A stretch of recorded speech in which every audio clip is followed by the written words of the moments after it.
আজকে আমার পার্কে নিয়ে যাবি? বল আজকে না কালকে নিয়ে যাবো। না আজকে নিয়ে যাবি। আব্বা আমার একটু 500 টাকা একটু বাংকে দিবেন। আচ্ছা দিতেছি।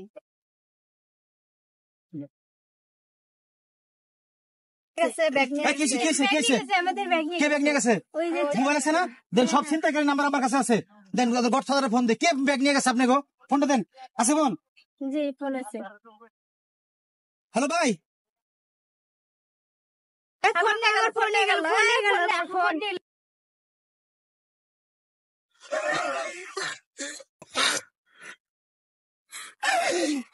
ফোনটাও মারছি বন্ধু এটি তোর, এটা আমার, ঠিক আছে? কিন্তু কম হয়ে গেল না? আরে কমে না তোর, এটাও আমার। আর দূর আরে কষ্ট করছে না বন্ধু, এটা কিন্তু বেমানি হয়ে যায় রুবেল, এটা কিন্তু বেমানি হয়ে যায়। তুই যা, টাকা আছে না? আসে যা। তুই হারামি করলি আমার লগে রুবেল, তার দেখছিলাম আমি।